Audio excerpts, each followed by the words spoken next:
తెలుగు రాష్ట్రాల్లో అతిపెద్ద lift manufacturer lifts ట్రై.com dealership కూడా ఇవ్వబడును.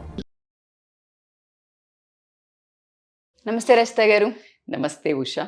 30 years ఎప్పుడైతే మనం వీడియో చేసామో చాలా పాజిటివ్ కామెంట్స్ అండి.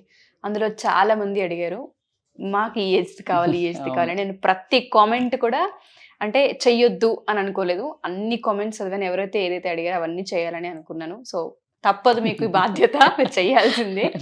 అందులో 50 years నాకు కూడా ఇంట్రెస్టింగ్ అనిపించింది. మిడిల్ ఏజ్ అని మనం చెప్తూ ఉంటుంటాం కదా, ఆ ఏజ్లో 50 ఏళ్ళ వయసు వచ్చిన ఆడవాళ్ళు, లేదంటే 50 ఏళ్ళ వయసు వస్తున్న ఆడవాళ్ళు ఎవరైతే 40, 41, 42 ఉంటుంటారో 50 years తర్వాత లైఫ్ని ఏ విధంగా టర్న్ చేస్తే ఫ్యూచర్ బాగుంటుంది అంటారు వాళ్ళు. ఇంకా ఏ విధంగా డెసిషన్స్ తీసుకోవాలి వాళ్ళు?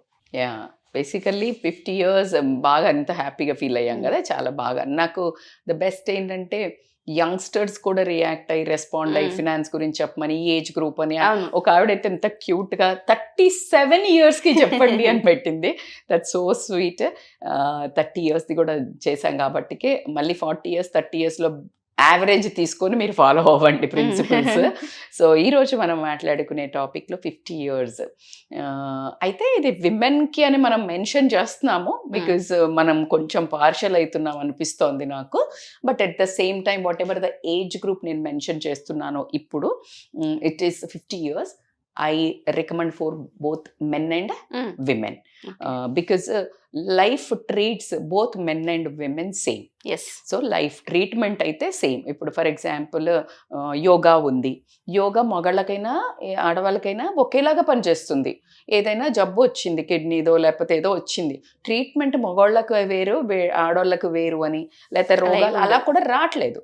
ఎగ్జాక్ట్లీ ఇప్పుడు నేను చెప్పేది బోత్ మెన్ అండ్ విమెన్ అని కూడా చెప్తాను. బట్ విమెన్కి కొంచెం హార్మోనల్ చేంజెస్ ఎక్స్ట్రీమ్గా ఉంటాయి కాబట్టికే వాళ్ళకి ఇంకా కొంచెం ఎక్కువ సపోర్ట్ ఇవ్వడం జరుగుతుంది. సో దాని గురించి మాట్లాడితే కనుక ఇట్స్ అ న్యూ చాప్టర్ అని చెప్తాను టోటల్లీ. ఎట్లా అంటే 30 నుంచి 50కి వచ్చే లోపల, అంటే ఈ 2 decadesలో ఎట్లా ఉంటుందంటే, ఒక ఇంజనీరింగ్లో జాయిన్ చేసామనుకోండి ఉషా, ఇంజనీరింగ్లో జాయిన్ చేస్తే మనకి 4 years కూడా పాస్ కావాలి, కానీ ఎంట్రన్స్ టెస్ట్ లేదు. You got it. కానీ 50 yearsకి వచ్చేసరికి మళ్ళీ ఇంకొక ఎంట్రన్స్ టెస్ట్ వస్తుంది. ఆ ఎంట్రన్స్ టెస్ట్ ఏంటి అని అంటే కనుక ఆ లాట్ ఆఫ్, అంటే అర్థంగా ఇవి కాకుండా ఇంకా పాత కాలంలో అన్న ఒక రకమైన డౌన్గా వెళ్ళిపోతుండేవాళ్ళు. అంటే ఇలాగా చిన్నప్పుడు ఇట్లా ఉంటాం, పైకి వెళ్తూ ఉంటుంది, 20, 30, 40లో స్టెబిలైజ్ అవుతుంటుంది. 50కి వచ్చేవరకు చాలా రిటైర్ అయ్యి మంచిగా ఒక కర్ర పట్టుకొని రచబండ దగ్గర కూర్చున్న ఆ కాలం వేరు. ఇప్పుడు ఎలా నడుస్తుంది అంటే, లైక్ ఆ వెళ్ళిన తర్వాత 50ని early 30s కింద కన్సిడర్ చేయాల్సి వస్తుంది. మళ్ళీ ఎందుకు వస్తుంది అని అంటే, I don't know what it is, but 50 వాళ్ళు ఒకప్పుడు, ఇప్పుడు నేను 8th class 9th class ఉన్నప్పుడు, మా మదర్ 45, 50 అట్లా ఉన్నప్పుడు 10th class, they use to like పెద్దోళ్ళ లెక్క, అంటే లైక్ ఏజ్డ్ లాగా, అంటే వాళ్ళని మనం ఇక టోటల్గా ఒక పెద్ద ఫిగర్లు, అంటే మంచిగా పెద్దోళ్ళు ఇట్లా అన్నట్టు కన్సిడర్ చేసేవాళ్ళం. ఇప్పుడు if you see me 40 mid 40sకి వచ్చినాక నేను మా అమ్మ ఎట్లా ఉంది అని కన్సిడర్ చేసుకుంటే, అయితే మీరు మెయింటైన్ చేస్తున్నారు, మీరు స్టైల్ పడుతున్నారు అని కమెంట్ చేసే ముందు what I say is I'm like conscious living. ఏంటి మెయిన్ ఫిట్నెస్ మీద, హెల్త్ మీద conscious living makes life so beautiful. What ever conscious living అన్న, నేను హ్యాపీ లివింగ్ అనలా, అర్థమైంది. You got it. సో ఆ కాన్షియస్ లివింగ్ మేకింగ్ అస్, మీరు అనుకోవచ్చు ఇష్టం towards life, greedy towards life, enjoyment towards life, ఒక ఇంకేదో ఉంది అక్కడ వెళ్ళి ఇంకేదో ఎతకాలి అన్నప్పుడు ఉండే క్వెస్ట్, ఇవన్నీ మేకింగ్ లైఫ్ సో ఇంట్రెస్టింగ్, ఇంకా హ్యాపెనింగ్. 50sలో 60sలో ఉన్న లేడీస్ని నువ్వు తీసుకుంటే, షబనాజ్మిని తీసుకోండి, హేమమాలిని తీసుకోండి, ఐఎమ్ టాకింగ్ అబౌట్ చిరంజీవి గారిని తీసుకోండి ఇవ్వండి, మీరు నాగార్జునని తీసుకొని ఇవ్వండి, I'm taking a celebrities because మీరు గుర్తుపడతారు అని చెప్పటమే ఇక్కడ, అంతే. సో ఇలాగా మీరు ఎవరిని తీసుకున్నా, జయసుధ గారిని తీసుకోండి, లైక్ యూ సీ ప్రియమణి గారిని తీసుకొని ఇవ్వండి, they are making a second innings in 50s like killers, right? So నేనేం చెప్తున్నా, అంత పొటెన్షియల్ ఉంటది. 50 అనగానే మీరు సైకలాజికల్ వయసు అయిపోయింది ఒక వీణ మోగించుకుంటూ కిందకి డ్రాప్ అవ్వకండి. That's what I'm trying to tell you guys. You are still young. It doesn't mean young look doesn't means always ఏంటి యంగ్గా యూత్ కనిపించమనట్లా. నేను యూత్గా ఫీల్ కండి. Give that instructions your organs, your mind.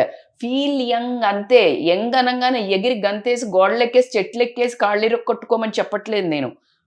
Behave young కాదు, feel young at heart, young at body ఆర్గాన్స్గా. ఆ instructions తోటి రోగాలు రావు. 80% రీసెర్చర్స్లో చూస్తే ఎవరైతే 50+ అయిపోయి వీళ్ళు రిటైర్ అవుతారో ఎంత యాక్టివ్ ఉన్న వాళ్ళు కూడా సడన్గా రోగాలకి ఎఫెక్ట్ అవుతున్నారంట. Because they stop giving a cues. నేను వెళ్ళాలా, నేను ఇది చేయాలా, నేను క్యూస్ ఏం లేవు. స్టాగ్నెంట్ అయిపోయింది. రిటైర్ అయ్యాకే ఇమ్మీడియట్గా రోగాలు ఎక్కువ రావటం జరుగుతుంది. సో మనం ఒక 10 పారామీటర్స్ చెప్పుకుందాము ఎక్కడ ఫోకస్ చేయాలి అనేది. It's a long topic Usha. నేను ఎప్పుడు ఏం చెప్పినా ఐ నో కంటెంట్ గోస్. మా వాళ్ళు కొంచెం చిన్నగా అంటారు, కానీ నాకు అది కడుపులో చాలా ఉంటుంది చెప్పడానికి. సో కాబట్టికే వి షుడ్ ప్లాన్ యాక్చువల్లీ ఇట్లా ఒక క్లాసెస్ లాగా ఆన్లైన్ ఆఫ్లైన్ అనిపిస్తుంది. ఎందుకు అంటే అర్థమయ్యేట్టు చెప్పాలి అని ఆరాటం తప్పించి ఏం లేదు. సో ఫస్ట్ ఇంపార్టెంట్ పాయింట్ ఏంటంటే స్టే, అంటే బేసికల్గా ప్రియారిటైజ్ సెల్ఫ్ కేర్. ఇక్కడికి రాగానే ఎందుకు మేడం ఈ ఏజ్లోనే సెల్ఫ్ కేర్ ముందంతా లేదంటే ముందంతా కూడా కావాలని చెప్తూనే ఉంటాను. ఈ ఏజ్లో ఎక్స్ట్రా ఎఫర్ట్స్. ఎట్లా అయితే చిన్న పిల్లలకి ఎక్స్ట్రా ఎఫర్ట్స్ పెట్టి ఫుడ్ తినిపిస్తాము, ఫుడ్ ఎక్స్ట్రా కేర్ ఉంటుందో, ఈ 50స్లోకి రాగానే ఖచ్చితంగా నువ్వు ఏమన్నా ఏం కాదు అన్నా దిస్ బయాలజికల్ చేంజెస్ కనిపిస్తూ ఉంటాయి లోపల. అంటే ఆర్గాన్స్కి కొంచెం, ఇప్పుడు మన బండి ఉంది, నువ్వు ఎంత దుడువు ఎంత సర్వీస్ చెయ్యి, ఎంత సర్వీస్ చేసినా ఏమవుతుంది, కొన్ని ఇయర్స్ తర్వాత అది కొంచెం, ఇప్పుడు వాడు చూడు కొనే అప్పుడు 4 ఏళ్ల బండి అంటే ఎంత ఉంటాడు, ఒక 10 ఏళ్ల బండి ఎంత చక్కగా చూడడానికి ఉన్నా కూడా ఇది మోడల్ అప్పటిది సార్ అంటాడు. మన మోడల్ 70s మోడల్ అన్నప్పుడు కొంచెం ఇంకా ఎక్స్ట్రా కేర్ కావాలా, ఎక్స్ట్రా సర్వీసింగ్ కావాలా. నువ్వు ఇంతకు ముందు 6 నెలలకు ఒకసారి సర్వీసింగ్ ఇస్తే ఇప్పుడు నెలకు ఒకసారి ఇవ్వాలా, ఆయిల్ బాగా చేంజ్ చేయాలి. Exactly. That's what I'm trying to comparing, giving a few examples clear ga. So body kuda self care avasara. Body, mind, soul. ఈ మూడిటిని లెక్క చేయకుండా ఒకటే అడ్డ మీద లేబర్ల లెక్క ఒకటే తిరుగుంటారు 30 నుంచి 50 దాకా. పొద్దున్న లేచి ఉరికినామా, చేసినామా, పడినాం, అసలు ఎక్సర్సైజ్ నేను యంగ్ ఏసేదేసినాం, తాగినాం, చెదారం. మైండ్ని కూడా ఒక సతాయించిండ్రు, స్ట్రెస్ తీసుకున్నాం, అప్పులని ఇదని అదని. సోల్ అయితే అది ఎక్కడనో దాన్ని ఇట్లా తీసి లాకర్లో పెట్టి దానికి ఒక మనసు మార్గం ఏం లేదు, దాన్ని అడ పడేసి తిరిగినట్టే ఉన్నాం. Relax. Now it is a time to prioritize the 3 points. ఆ మూడే మిమ్మల్ని మనిషి అంటారు. బాడీ, దేహం, అట్లాగే సోల్. నువ్వు ఎంత అసలు నువ్వు ఫీల్ అయ్యి ఉండవు. యాక్చువల్లీ నీ మనస్సు ఏం కోరుకుంటుంది, నువ్వేంటి అనేది లేదు ఉండదు.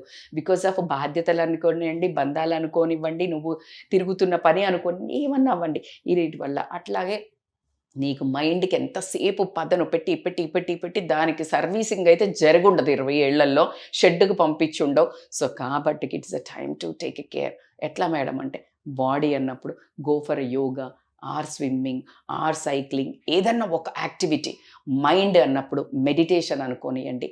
అదే సోల్ కనంటే నీకు ఇష్టం ఉన్న ఏదైనా లైక్ హాబీస్ ఉంటుంది, యూ డెవలప్ సమ్ హాబీ. ఈ టైంలో గనక నువ్వు హాబీస్ గనక ఎప్పుడైతే కొత్తది నేర్చుకోవడానికి స్టార్ట్ చేసావు Usha, you become more younger 10 years. You trust me. నేను మొన్న మీకు ఎప్పుడు చెప్తాను, ఖచ్చితంగా నా ఎగ్జాంపుల్స్ ఏం చెప్తాను. నేను 40sలో ఐ లెర్న్ స్విమ్మింగ్. నాకు అది ఒకటి ఎందుకో ఒక ట్యాన్ అవుతుందనో, జుట్టు ఖరాబ్ అవుతుందనో ఒక చిన్న ఇన్హిబిషన్ తోటి నేర్చుకోలేదు ఇన్నేళ్ళు. బట్ మొన్న ఎవరిని అడిగినా లైక్ జనరల్గా మనకి ఎక్సర్సైజ్లో one of the best relaxation for muscles కానివ్వండి, నీకు బ్యాక్ పెయిన్కి దేనికి తీసుకున్నా one of the best exercises swimming. So 40+లో ఏమొస్తుంది అన్న క్వశ్చన్ ఉండిందేమో, but just I went as a చిన్న పిల్ల ఎట్లా చెప్తే అట్లా వింటారో అట్లా 3 daysలో I learn swimming. So it is all about in your mind. I started Bharatanatyam. So it's all about in your mind. So కాబట్టి ఏదో ఒక కొత్త హాబీ తీసుకోండి, you feel good at your heart and your brain starts working, where నీకు Alzheimer's dementia రావడానికి chance ఉండదు. Because మళ్ళీ మొదలు పెట్టింది వర్కింగ్, నువ్వు మళ్ళీ దాన్ని మిషన్ ఆన్ చేసినావు. So that is. అండ్ ఇంకొక ఇంపార్టెంట్ అనే చెప్తా, this is one of my favourite, stay active. Movement is the medicine. ఈ ఏజ్లో ఆర్గాన్స్ కరెక్ట్గా ఇట్లా సరెండర్ అవ్వడానికి వస్తుంటాయి. అబ్బా ఏం ఉరికిచ్చినవరా బాబు, నేను ఇంకా అమ్మ తల్లి ఇంకా అని ఇట్లా రాబోతుంటాయి. దెన్ అక్కడంతా కేర్ తీసుకున్నాం కదా, మంచి ఇట్లా దానికి కూడా ఫుడ్ ఇస్తున్నాం, యాక్టివ్ మెడిటేషన్, యాక్టివ్ యోగా అన్నీ ఇస్తున్నాం కదా, అవి మళ్ళీ ఫామ్లోకి వస్తాయి. That means stay active. Active is, నేను అదే చెప్తున్నా, మూమెంట్ ఈజ్ ద మెడిసిన్. దీనికి మించినది ఇంకొకటి ఏం లేదు. మీరు ఎప్పుడైతే ఆపేసి నాకు వయస్సు వచ్చింది అని నువ్వు కూర్చోవడం స్టార్ట్ చేసినాయో, ఇవన్నీ ఓకే మనకు వయసు వచ్చిందట, ఉరకకు, నువ్వు చక్కగా పని చేయకు అని కిడ్నీకి, లివర్కి, హార్ట్కి, అన్నిటికీ బొక్క, ఈ బోన్స్, మోకాళ్ళకి చలో టేక్ రెస్ట్ అంటాయి. మరి నువ్వు తీసుకుంటావు, అవి కూడా తీసుకుంటే ఏమవుతుంది, నువ్వు అక్కడ ఫ్రిడ్జ్ లాగా మరొక సోఫా లెక్క ఏం వంగకుండా అట్లనే నిటారుగా ఉండిపోతావు. దట్ ఈస్ వాట్ కాల్డ్, ఇవన్నీ రోగాలు వస్తున్నాయి. So compulsory stay active. అంటే ఎక్సర్సైజ్ ఒక్కటే కాదు, ఎక్సర్సైజ్ చేసి వచ్చి మళ్ళా కూర్చోవడం కాదు. ఎక్సర్సైజ్ నీ ఫిజికల్ ఫిట్నెస్ కోసం కాదు, నిన్ను మూడ్ ఎలివేట్ చేస్తుంది. ఈ హార్మోనల్ చేంజెస్ బాగా వస్తాయి అని చెప్పాను కదా, వాటితోటి ఫైట్ చెయ్యాలి అని అంటే నువ్వు తీసుకోవాల్సిన ఏకైక హెల్ప్ మూమెంట్. ఎప్పుడైతే మూమెంట్ చేస్తూ ఉంటావో అవి ఫైట్ చేస్తావు, కంటిన్యూస్గా రిలీజ్ చేస్తూ ఉంటాయి. So that is one more. ఇంకొకటి ఏంటంటే embracing the changes. Embracing the changes అంటే ఏంటి, ఏమవుతుందంటే ఈ లైఫ్లో బోలెడన్ని చేంజెస్ వస్తుంటాయి. ఎలాంటి చేంజెస్ వస్తాయి మేడం అని అంటే, కెరియర్లో అయి ఉండొచ్చు, రిలేషన్షిప్ ఫ్యామిలీ డైనామిక్స్ అయి ఉండొచ్చు, అట్లా కాకుండా నీ హెల్త్ ఛాలెంజెస్ అయి ఉండొచ్చు. ఈ 3 పరిగణాల్లో తీసుకుంటే, ఫర్ ఎగ్జాంపుల్ కెరియర్ తీసుకుందాం. ఇక్కడ 2 రకాలుగా చేంజెస్ వస్తాయి. ఒకళ్ళకి ఇక్కడ ఉన్న వాళ్ళకి ఫట్మని హైలీ ఇంకా ఎక్కువ వర్క్ రావచ్చు, ఇంకా ఎక్కువ బాధ్యతలు రావచ్చు, నువ్వు తట్టుకోవడానికి రెడీగా లేకుండా ఉండొచ్చు. So be ready to adapt the change, be ready. అదే లేకపోతే అదే పొజిషన్ నుంచి నీకు కొంచెం వర్క్ తగ్గొచ్చు, వయసు అయిపోయిందని వాళ్ళు తక్కువ ఇవ్వచ్చు, నీకు నచ్చకపోవచ్చు, నువ్వు అనుకున్నంత రెస్పెక్ట్ ఉండొచ్చు, అప్రైజల్ రాకపోయి ఉండొచ్చు. Embrace the change, it's okay. నేను, నాది, ఇది అక్కడ షిఫ్ట్ తగ్గించండి. అనేది కొంచెం పక్కన పెట్టండి. అప్పుడు నీ లైఫ్ ఏమవుతుందంటే చాలా ప్రశాంతంగా ఉంటుంది. నువ్వు ఫైట్ ని మనస్సులో చేయాల్సిందే, బయట ఏం చేయలేము. Then why fight inside? అర్థమవుతుంది కదా. So embrace the change. Family dynamics తీసుకోండి. ఫ్యామిలీ డైనామిక్స్లో కూడా ఏమవుతుందంటే, ఈ 50sకి వచ్చే వరకు నీకు అయితే ఎగ్జాక్ట్గా మళ్ళీ ఇక్కడ కూడా సేమ్ ఫార్ములా అప్లై చేస్తే నీకు ఓవర్ బాధ్యతలు రావచ్చు, అంటే నీ మొత్తం ఫ్యామిలీని టేక్ కేర్ చేయటం రావచ్చు. కానీ నీకు ఆ టైంలో లేడీస్ కానీ మాట్లాడారు కాబట్టి టూ మచ్ ఆ bullshit, like you can't imagine Usha, because నేను కూడా కొన్ని ఫేస్ చేశాను కాబట్టి. టూ మచ్ హార్మోనల్ చేంజెస్ ఉంటాయి. Menopause, pre menopause, post menopause effect అయ్యి అసలు బాడీని అతలా కుతలం చేస్తాయి. అంటే నేను యాజ్ ఎ లేడీగా నేను కొంచెమన్నా అండర్గో అయ్యా కాబట్టి చెప్తున్నా. దానికి ముందు నా ఫ్రెండ్స్ ఎవరైనా చెప్తే హాట్ ఫ్లాషెస్ ఎట్లా వస్తాయి, ఎక్కడ నొప్పి వస్తుంది ఇట్లా అడిగేది. మనకు వచ్చినాక తెలిసింది. అట్లా లేడీస్కి కూడా ఇప్పుడు నేనెంత చెప్పినా మీరు కూడా అది ఆ సిచ్యుయేషన్కి వచ్చినప్పుడే అర్థం చేసుకుంటాము. జెంట్స్కి అయితే దెర్ ఈస్ నో సవాల్ at all to understand that hormonal changes. So కాబట్టికే ఆ హార్మోనల్ చేంజెస్ వచ్చినప్పుడు అయితే బాధ్యతలు పెరిగితే నువ్వు తట్టుకునే శక్తి ఉండదు. అప్పుడేం చేయాలా, ఎంత చేయగలిగితే అంతే చెయ్యాలా. నువ్వు ఈ ప్రియారిటైజ్, స్టే యాక్టివ్ ఇవన్నీ తీసుకుంటే ఇక్కడ ఎక్సెల్ అవుతావు. ఓకే. ఒకవేళ ఇంకొక రకంగా జరుగుతుంది, అందరూ ఎవరి పని వాళ్ళు చేసుకునే వరకు వచ్చే అప్పటి వరకు నిన్ను ఫుల్ ఇట్లా ఎంబడబడి ఇట్లంతా నిన్ను centre of the, you are the I can say heroine of the film. ఇప్పుడు జయసుధ గారు ఉన్నారు, శ్రీదేవి గారు ఉన్నారు. శ్రీదేవి గారిని గుర్తు చేసుకున్నాను, ఐ రియల్లీ తనని. అండ్ ఇంకెవరు పెద్ద పెద్ద యాక్టర్స్ ఎవరైనా ఇట్లనే, ఇప్పుడు సావిత్రి గారు ఉండే, వాళ్ళు హీరోయిన్ నుంచి కొన్ని రోజులు అయ్యాక ఏమయ్యారు, సైడ్ యాక్టర్స్ అయ్యారు, అంటే character roles. Be ready for that character artist. You are the heroine రాణి, దెన్ నౌ రాణి మా king will become prince, king, తర్వాత కింగ్కి తండ్రి అవుతాడు. కింగ్ చేయాల్సిందే, అంటే మన పిల్లల్ని కొడుకునో కోడలనో బిడ్డనో అల్లునో చేసి మంచిగా మంత్రిలాగా మంచి సలహాలు ఇస్తూ ఆ లెవెల్కి వచ్చేయాలి. సడన్ గా you need to that under play, డౌటే లేదు. నువ్వు చాలా హీరోయినే నీ లైఫ్లో ప్రూవ్ చేసుకుని ఉంటే నీ పిల్లలు నీకు ఎప్పుడు పక్కన ఎప్పుడు ఎలాగ మెయిన్ లీడ్ రోల్స్ చిరంజీవికి వస్తున్నాయి. Chiranjeevi is always a hero. They will become a super star of the family, mega star of the family. You always remain. If not, that's okay. This embrace the changes you are getting. At the same time నేను ఇందాక కొంచెం pinch చేసినట్టు too much of differences in our organs. లోపల ఫిజియలాజికల్గా ఖతర్నాక్గా కొడుతుంటాయి. నువ్వు water తాగపోయి ఉండొచ్చు, నీకు kidney ఏమైనా డిస్క్రిషన్ సరిగ్గా అవుతుండకపోవచ్చు, డైజెషన్ అప్పుడు కరెక్ట్గా ఫుడ్ పిచ్చి టైంలో తిని ఉండొచ్చు, అది ఇప్పుడు ఎసిడిటీ గ్యాస్ అయ్యి ఉండొచ్చు, లేకపోతే నువ్వు ఓవర్ ఈటింగ్ జంక్ తిని ఉండొచ్చు, లైఫ్ స్టైల్ డిసీజెస్ వచ్చి ఉండొచ్చు, లేకపోతే నెంబర్ ఆఫ్ చేంజెస్, నువ్వు బాగా తాగుతుండొచ్చు, లేకపోతే లివర్ ఖరాబ్ అయ్యి జరిగినాయి. అబ్బాయి ఇక రోగం మంచిగా ఎంజాయ్ చేద్దాం అనేసరికి రోగాలు వచ్చినాయంటే ఎవరు చేసుకున్నారు? మనం చేసుకున్న దానికి కదా. ఇప్పుడు కొడతాయి అవన్నీ. ఎలాగైతే నువ్వు సంపాదించిందంతా ఇప్పుడు తీసుకొచ్చి ఎంజాయ్ చేయాలనుకున్నావా, ఏది చేస్తే what you pit inside you will see out side. Very clear. ఏం చేస్తే అది కనిపిస్తుంది. జైసా దృష్టి వైసా సృష్టి అన్నట్టు. లైక్ ఎలా అయితే నువ్వు ఏమేం చేసినావో అవన్నీ బయటకు కనిపించే సమయం ఏంటంటే 50 ఏళ్ళది విషయం. నువ్వు ఏం నాటకాలు చేసిందంటే ఇక్కడ కనిపిస్తుంది పర్ఫార్మెన్స్. సో అట్లా నువ్వు చాలా ఎక్కువ హెల్త్ కూడా కాన్షియస్గా చేంజ్ అవుతూ ఉంటుంది. కాబట్టి మనుషులము వస్తాయి రోగాలు. నేను చేసుకున్న కర్మకు నేనే బాధ్యుడిని. అలా కాకుండా జెనెటికల్గా ఏమన్నా వస్తే మరి ఆ ఇంట్లో పుట్టినాం కాబట్టి ఆస్తులు పంచుకున్నట్టు రోగాలు కూడా పంచుకున్నాము అంతే. సటిల్. ఇప్పుడు నువ్వు డిప్రెషన్లోకి పోయి కోపానికి పోయి there is no point. So embrace the change అని మాత్రం చెప్తాను. అట్లానే practice, cultivate relationships is very important. ఈ టైంలో కూడా మనం ఉడుదుడుకులల్లా ఉరికి చెరిగి అన్ని మనకు ఇష్టమైన రిలేషన్స్ కూడా పట్టించుకోకుండా, ఇప్పుడు మీకు మీ పెద్దమ్మలో మీ చిన్నమ్మలో ఎవరైనా ఇష్టం ఉండొచ్చు, బహుశా వాళ్ళ ఫంక్షన్స్ అయి ఉండొచ్చు, అక్కలు ఉండొచ్చు, కజిన్స్ ఉండొచ్చు. కానీ ఈ టైంలో what is your priority? Because you're in 30s, priorities career. So ఇవన్నీ వదిలేస్తాం. ఇంకా ఆ టైంకి వచ్చే వరకు కొంచెం వాళ్ళది వాళ్ళు చేసుకుంటుంటారు కాబట్టి ఫోకస్ ఆన్ ఫ్రెండ్షిప్స్. మంచిగా నరిష్ చేస్తా కొంచెము. ఇందాక నేను చెప్పినట్టు బాడీని నరిష్ చేయమని చెప్పాను.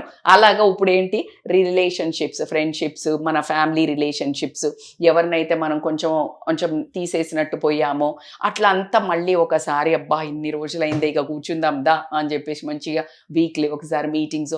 Surround yourself with positive people. This one of the important point I would like to tell. ఎలా మేడం అని అంటే this is a basic tip అని చెప్తాను. ఇక్కడికి వచ్చే వరకు ఎప్పుడైతే నువ్వు నెగటివ్ పీపుల్ని ముచ్చట్లు పెట్టి గాసిప్ పెట్టి ఒక చిల్లర బ్యాచ్ ఉంటుంది మనం I'm very sorry to use this wrong word. ఎంత హై ఫ్యామిలీ తీసుకో, ఎంత లో ఫ్యామిలీ తీసుకో, గుణాలు హై ఉండాలా. ఈ టైంలో నువ్వు పాజిటివ్గా నిన్ను మోటివేట్ చేస్తూ నీ ఒక లిఫ్టప్ చేసి నీ మూడుని బ్యాలెన్స్ చేసే వాళ్ళు కావాలి. కానీ ఫర్ ఎగ్జాంపుల్ ఎలా మేడం అని అంటే, నువ్వు ఫర్ ఎగ్జాంపుల్ కూర్చుని ఉన్నావు, అన్నీ నీకు ఏదో బ్యాడ్ అయినాయి లైఫ్లో. అంటే ఇప్పుడు ఇక్కడ ప్లేస్ కొనుక్కుందాం అనుకున్నావు, కొనుక్కోవాలి, ఇక్కడ ఇన్వెస్ట్ చేద్దాం అనుకున్నావు, చేయలేదు. లేకపోతే అదే నువ్వు కొంచెం బాగా హైపర్ ఉండి వాళ్ళ ఆస్తుల గురించి అట్లా మాట్లాడేటోళ్ళతో సరౌండ్ అయినావు అనుకో, నీకేమొస్తుంది? డిసప్పాయింట్మెంట్ వస్తుందా లేదా లైఫ్ మీద? అంటే నీ ఇప్పుడు నెక్స్ట్ రిమైనింగ్ లైఫ్ అంతా నువ్వు లో బతకాలా. అలా కాకుండా అరే ఇక్కడ కొనాల్సిందే, మేమైతే ఇక్కడ కొన్నాం అన్నారు అనుకో, నీకు అది ఇంకా వాళ్ళ ఆయనకి ఆమెకి రోజు కొట్లాట. నేను చెప్తే తిన్నావా, నువ్వు అప్పుడు కొన్నావా, ఇక్కడ పెట్టమంటే పెట్టినవా, యుద్ధ భూమి మళ్ళీ. అవునా కాదా Usha? This is a very regular thing which I listen. అంటే నేను నిజంగా చెప్తున్నాను వాస్తవంగా. సో ఇట్లా కాకుండా మనకి ఎంత ప్రాప్తం ఉంటే అంత వస్తుంది, నీకు ఏం రాసి పెట్టుంటే అది నీదవుతుంది అనే ఉద్దేశంతో ఉన్న దాంట్లో తృప్తిగా ఉండు అని చెప్పి, ఉన్న దానికంటే ఎక్కువగా ఆనందించాల్సింది ఏంటంటే ప్రతి ఒక్కళ్ళ ప్రజెన్స్, హ్యాపీనెస్, హెల్త్. ఇవే బాబు మనకు కావాల్సింది. ఎంత ఆస్తి ఉంటే ఏంటి, ఆస్తులు కాదు ఇంపార్టెంట్, ఆరోగ్యము ఆనందము అని నీ పక్కన ఉండి నీకు ఉన్నదాన్ని నువ్వు తీసుకున్న పాత డిసిషన్స్ని సపోర్ట్ చేస్తూ లిఫ్టప్ చేసి ఇంకా ముందు ఏమైనా చెయ్యాలి అని అంటే ముందుకు నడిపే వాళ్ళను వెతుక్కొని మరి పక్కన ఆర్మీని నియమించుకోవాలి. Ministers of your family, you are the chief minister of your own life. Search for the proper ministers. Okay, you getting my point? So appudu పరిపాలన గట్టిగా ఉంటుంది. సో అంతేగాని నెగటివ్ మైండ్ ఆఫ్ పీపుల్ని పక్కన పెట్టుకొని వాళ్ళతో compare never compare with anybody's life. అబ్బా, ఎవరిది వాళ్ళదే జీవితం కాబట్టి అది చాలా ఇంపార్టెంట్. ఇంకా important practice gratitude. However gratitude. నువ్వు ఇన్ని ఏండ్లు 50 ఏండ్లు నీ జీవితాన్ని నడుపుకుంటూ ఇక్కడ దాకా వచ్చి ఉన్నావు అని అంటే థ్యాంక్స్ టు గాడ్. ఆ జర్నల్ ప్రాక్టీస్ చేయాలి. అది ఎప్పుడైతే పాజిటివ్ అవుట్లుక్ ఇస్తుంది లైఫ్కి. ఏంటి మేడం అని అంటే ఈ 50 ఏండ్లు రాకుండా 30 ఏండ్ల పిల్లల్ని కనుకనే చనిపోయి ఉంటే, లేదు నీకు భర్తకు భార్యో ఎవరో ఒకళ్ళు పొయ్యి ఉంటే, ఐఎమ్ సారీ టు సే అట్లా జరిగిన వాళ్ళ లైఫ్లో అతలా కుతలమై ఉన్నాయి. నీ పిల్లలు అన్ని అవయవాలతో మంచిగా పుట్టినరు. Practice gratitude. వాళ్ళు చదువుకున్నారు, నువ్వు సో మెనీ థింగ్స్ యార్. యూ కెన్ రియలీ లేచి కాళ్ళ అడుగు పెట్టినావంటే అదే నిద్రలో కొన్ని కోట్ల మంది చనిపోయి ఉంటారు, లక్షల మంది చనిపోయి ఉంటారు. నువ్వు లేచావు, నీకు అన్నం ముద్ద లేక అడుక్కు తింటుండొచ్చు, లేకపోతే కొట్లాడుతుండొచ్చు, ఏదో నువ్వు అన్నం ముద్ద లోపలికి వెళ్తుంది. Gratitude, be gratitude, practice gratitude అని మాత్రం నేను ఖచ్చితంగా చెప్తాను. ఇంకా ఇంపార్టెంట్ ఏంటంటే సెట్ గోల్స్. ఇప్పుడు ఏంది మేడం సెట్ గోల్స్ అని మీరు ఇలా షాక్లో అయి ఉండొచ్చు. Yes, KFC Kentucky fried chicken ఏదైతే ఉందో అతను 50+ తర్వాత సెకండ్ ఇన్నింగ్స్ వాళ్ళు ఉన్నారు. Depending upon your potential. It doesn't mean అందరినీ నేను కెరియర్లోకి వెళ్ళిపోమని చెప్పట్లేదు. Set goals towards your health, towards meditation, towards happiness. చిన్నదే నేర్చుకో. ఇది నీకు ఒక కుకింగ్ రాదు, లేదు కూర్చుని ఉన్న బేకింగ్ ఇవి నేర్చుకో, లేదు కూర్చొని ఉన్న పెయింటింగ్. ఎంత హీలింగ్ ఉంటుంది. నర్సరీ దగ్గరికి వెళ్ళి కూర్చో. వీక్లీ వన్స్ నేను నర్సరీలో వెళ్ళి కూర్చుంటాను. ఏదైనా ఒక పార్క్లో ప్రతి ఒక్క చెట్టుతో మాట్లాడతాను. మాకు అక్కడ గీతా ఆశ్రమం అని ఉంది కొంపల్లిలో. ఎన్ని రకాల చెట్లు ఉంటాయి అక్కడ, మాట్లాడతారంట చెట్లతో. It gives healing. నీ రాసిన బట్టి it's not a joke. So ఏదో ఒకటి సైన్స్ ఉంటుంది దానికి.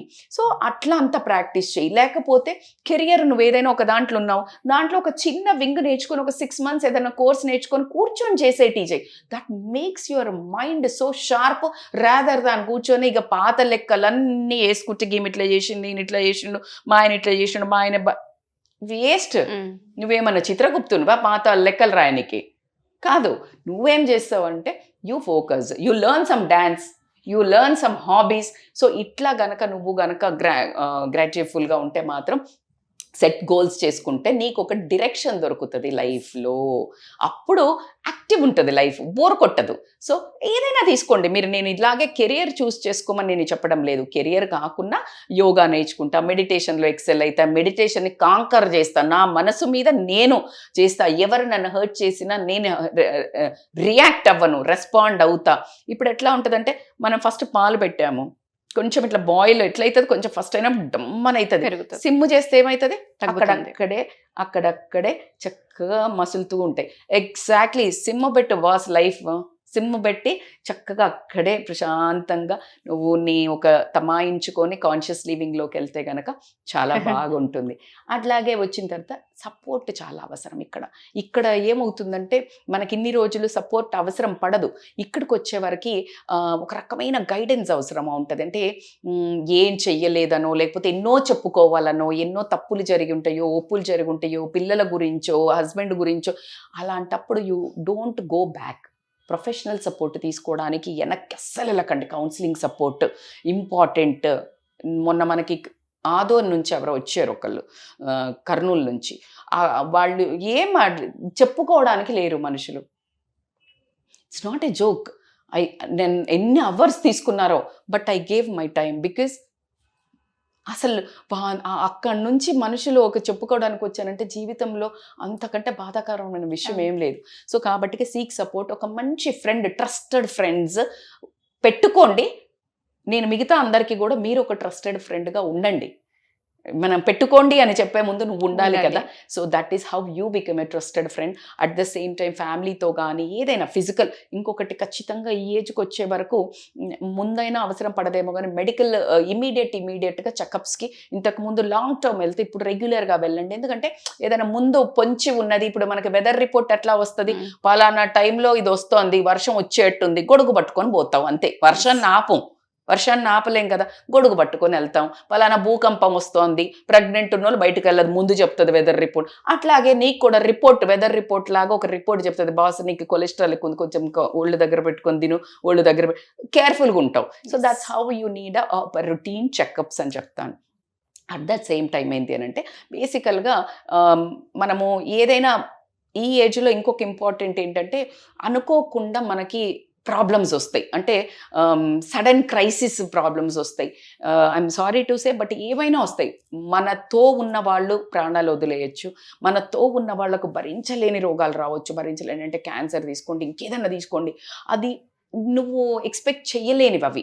కాబట్టికే అవి వచ్చినా కూడా నువ్వు రిసీవింగ్ చేసుకునే అంత అడాప్టబిలిటీ.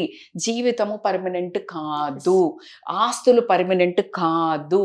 నువ్వు ఉన్నంతలో ఏదైనా గుంబనంగా ఒక పిల్లర్ ఫౌండేషన్ లాగా ఇన్ని ఎదుర్కొని వచ్చావు, నిలబడి ఇప్పుడు స్టే స్ట్రాంగ్, స్టే రెసిలియంట్.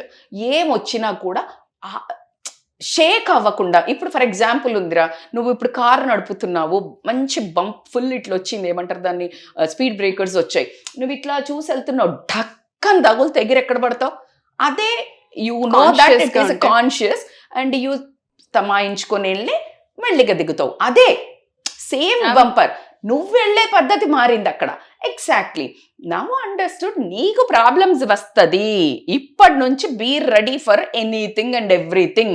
మంచి వస్తే రిలాక్స్గా ఎంజాయ్ చేయి, చెడు వస్తే కూడా అంతే. ఏ రెండిటిది నీది కాదు బాస్, రెండు వస్తూ ఉంటాయి. పొద్దుదే చీకటి వస్తుంది, రాత్రి పొద్దున అవుతుంది అన్నప్పుడు సూర్యుడు ఎంత ఇంపార్టెంటో, నీకు కష్టం వచ్చినప్పుడు రేపు వస్తుంది సుఖం అనుకో.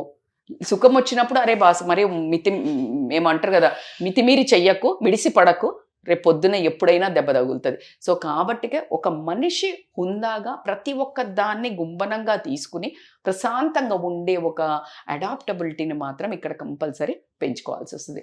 ఇవన్నిటితో పాటు వీటన్నిటిని ఫాలో అవ్వాలంటే వెల్నెస్ నా టాపిక్. వెల్నెస్ ఏంటి, నాకు ఇష్టమైన టాపిక్ అనే చెప్తాను. సో నీవు ఇవన్నిటిని పాటించాలి, ఇవన్నీ నీకు బుర్ర బాగా పనిచేయాలి, బాడీ సపోర్ట్ చేయాలంటే మంచి ఫుడ్ మీద ధ్యాస పెట్టుకొని, నిద్ర చాలా ఇంపార్టెంట్. ఇప్పుడున్న వాళ్ళు చేసే ఒక బ్యాడ్ థింగ్ ఏంటంటే 1 గంట 2, 3 దాకా ఫోన్లు పట్టుకొని చూసుకొని అసలు నిద్ర పట్టట్లేదు అని చెప్తున్నారు. కావచ్చు, నిద్ర పట్టదు కావచ్చు, బికాజ్ మీరు ఆలోచిస్తారు కాబట్టికే. ఆలోచించకుండా నిద్ర పట్టాలంటే ఎక్సర్సైజ్ చేయాలి, బాడీ అలసిపోతుంది, మంచి ఫుడ్ వేస్తే మంచి నిద్ర వస్తుంది. ఫోన్ని పక్కన పెట్టి డిజిటల్ డీటాక్స్, చిన్న పోరగాన్ల కంటే అధ్వానంగా పొద్దున్న 2, 3 దాకా ఫోన్లు పట్టుకొని ఉండి మళ్ళా 9, ఎందుకంటే పిల్లగాళ్ళని స్కూల్ పంపించడానికి ఉండదు కాబట్టి 9, 10, 11 లేసే వాళ్ళని కూడా నేను చూస్తున్నాను. కాబట్టి what I suggest is this is circadian రిథమ్ని బ్రేక్ చేశారు అని అంటే మాత్రం హెల్త్ ఇష్యూస్ వస్తాయి. 10 తర్వాత every 1 or 2 hours of sleep delay is equal to, ఇవన్నిటిని నీకు 1 yearదో 1 monthదో నువ్వు లెక్కేసుకుంటే ఒక 10 years ఆఫ్ నీ ఆర్గాన్స్ ఎక్కువ పనిచేసినట్టు. సో కాబట్టికి చాలా ఎఫెక్ట్ పడుతుంది. నిద్ర సర్కేడియన్ రిథమ్ని మీరు సాటిస్ఫై చేయాల్సిందే. మెలటోనిన్ ఎప్పుడైతే సెక్రీషన్ స్టార్ట్ అవుతుందో నైట్ 10-10:30 మ్యాక్సిమం, అందుకని 9 కంటే ముందు మీరు డిజిటల్ డీటాక్స్ మొదలు పెట్టేసుకుంటే నిద్ర వస్తుంది. నేను ఎప్పుడు ఫుడ్ చాలా చెప్పాను రెసిపీస్, నిద్ర రావాలంటే ఏం చేయాలి, మెడిటేషన్, స్లో మ్యూజిక్ పెట్టుకోవాలి, అవన్నీ చేసుకుంటూ చక్కగా నిద్ర మీద కనుక చేసినట్టయితే అయిపోతుంది. Last but not the least, this is again one more important ఏంటంటే feel every day is important and last day for us. Every day కాదు, every minute I can say. Every day every మినిట్ని enjoy చేయండి. ఒక మంచి meal cook చేసుకొని ఒక బుక్క పెట్టుకొని ఈ బుక్క తినే ముందు ప్రాణం వదిలిన వాళ్ళు ఉన్నారు. సన్ రైజ్, సన్సెట్, సాయంత్రం ఒక చిన్న కప్పు కాఫీ పెట్టుకొని మంచి ఒక కూర్చొని సన్ రైజ్ చూసుకుంటా అట్లా ప్రతి ఒక్క మనిషి మాట, ప్రతి ఒక్క మనిషి ప్రజెన్స్, ప్రతి దాన్ని రిలీజ్ చేయండి. చిన్న చిన్న వాటిని, మళ్ళీ పెద్దది కార్ లేదు, బంగ్లా లేదు, నగలు కొనలే, మా ఆయన ఆమెకి డైమండ్ సెట్ కొని చిన్న నాకు కొనియలేదు, ఓ అమ్మ అవన్నీ ఏడికి పట్టుకపోరు, మీరు ఎవ్వరు పట్టుకపోవట్లేదు. దీనికి ఒక చిన్న స్టోరీ చెప్పి నేను క్లోజ్ చేస్తా. బేసికల్గా ఏమైందంటే ఒక రాజు అనౌన్స్ చేస్తాడు. ఏం అనౌన్స్ చేస్తాడు అంటే నాకు దగ్గర చాలా ఆస్తి ఉంది, ఎవరైతే ఈ ఆస్తి మొత్తం నేను చనిపోయిన తర్వాత కూడా తీసుకుపోయే ఉపాయం చెప్తారో, నేనే చనిపోయిన తర్వాత అతనికి ఇంత కోట్లు ఇస్తానంటే ఎవ్వరు రారు. ఇంకా పెంచుతుంటాడు రేటు. 30 లక్షలు అనుకోండి, 50 లక్షలు అనుకోండి, just I'm mentioning the rate. 1 crore అనుకోండి, 10 కోట్లు అనుకోండి, ఇస్తా ఉంటాడు. ఎవ్వరు రారు. ఒక అతను వస్తాడు, వచ్చి నేను చెప్తా అంటాడు. అందరు షాక్ అవుతారు. అప్పుడు ఏం చెప్తాడు అంటే, కాదు రాజా, అసలు బేసికలీ ఎందుకు పట్టుకపోలేరు అంటే, ఇప్పుడు ఫర్ ఎగ్జాంపుల్ మన దగ్గర ఏంటి రూపీస్, సింగపూర్లో ఏంటి ఒక డాలర్స్ ఉంటుంది, సింగపూర్ డాలర్స్ ఉంటుంది, మన యుఎస్లో డాలర్స్ ఉంటుంది, యూకేలో పౌండ్స్ ఉంటుంది, అదే ఇక్కడ ధీరమ్స్ ఉంటుంది. సో అట్లా ఎవ్రీ దగ్గరికి వెళ్ళినప్పుడు ఏ కన్వర్షన్ చేసుకొని వెళ్ళి పట్టుకపోవాలా. కన్వర్షన్ చేసుకెళ్తేనే అక్కడ వ్యాలిడ్ నీ పైసకు. మరి ఈ డబ్బుకు వ్యాలిడ్ కన్వర్షన్ పైన లోకంలో ఏంది అంటే పుణ్యము అని చెప్తుంది. మంచి మనస్సు చేసుకుంటే it is converted into your amount. అక్కడ అప్పుడు నీకు దాన్ని బట్టి హోదా దొరుకుతుంది. వై అందరూ ఇంటూ నరకము అని అంటే, ఇంత డబ్బులు ఉన్నాయి నాకు, నేను నరకంకు పోవడం ఏంది అంటే, అక్కడ డబ్బులతో కాదు, నీ ఎంట్రీ ఏంటి అంటే మంచితనంతో మంచి వీలైనంత చేసి వీలైనంతనే మంచి చేయి, కానీ వీలు చేసుకొని చెడు చెయ్యకు. అలా గనక చేసుకుంటే నీ ఆస్తి ఈజ్ కన్వర్టెడ్ ఇంటూ యువర్ పుణ్యం, which is a gateway to your పుణ్యలోకం అని చెప్పిండంట. సో మస్తు నచ్చింది నాకు, సంహౌ సడన్గా గుర్తొచ్చింది కాబట్టి నేను ఐ టోల్డ్. సో మీ కన్వర్షన్ ఆఫ్ ఇన్కమ్ని ఇప్పటి నుంచే ప్లాన్ చెయ్యండి ప్రశాంతంగా. అంటే పుణ్య పాపాలు లోకాలు అనేది పక్కన పెడితే గనక నీ మనశ్శాంతికి కూడా అది చాలా మంచి హ్యాపీనెస్ ఇస్తుంది. అండ్ ఇందాక నేను టైం స్పెండ్ చేసే దాంట్లో మర్చిపోయినా కాబట్టి always go to some NGOs, temples. మీకేమున్నది జీవితంలో అనేది మీకు అర్థమవుతుంది. ఏదైనా ఒక చిల్డ్రన్ హోమ్కి కానీ లేకపోతే ఓల్డ్ ఏజ్ హోమ్కి కానీ వెళ్ళి హెల్ప్ చేయండి, లేకపోతే గుళ్ళో టైం స్పెండ్ చేయండి, ఏదైనా సేవ చేసుకోండి. నేను మీకు ఎంత చెప్పినా తక్కువే, మీరు అనుభవిస్తేనే ఆనందం తెలుస్తుంది. కాబట్టి ఈ 50స్ని చక్కగా మళ్ళీ ఇంకొక సెకండ్ ఇన్నింగ్స్కి, ఇంకో 50స్కి ఫ్రెష్గా స్టార్ట్ చేయండి, చిన్నపిల్లలాగా, మళ్ళీ టాడ్లర్స్ నుంచి అని నేను అంటాను. థ్యాంక్ యూ సో మచ్ అండి. మీరు చెప్పిన ప్రతి పాయింట్ కూడా నోట్ చేసుకోవాల్సిన అవసరం ఉంది. చిన్న విషయం కాదు, నిజంగా సెకండ్ ఇన్నింగ్స్ అది. రెండో చాప్టర్ని మనం మొదలు పెడుతున్నట్టే జీవితంలో ప్రతి ఆడవాళ్ళకి కూడా ఇది అవసరం. చాలా ఓపికగా చెప్పారు. Thank you so much ma'am. Thanks a lot. Thank you so much Usha. Suman టీవీలో మీ పర్సనల్ అండ్ బిజినెస్ ప్రమోషన్స్ కోసం కింది నెంబర్కి కాంటాక్ట్ చేయండి.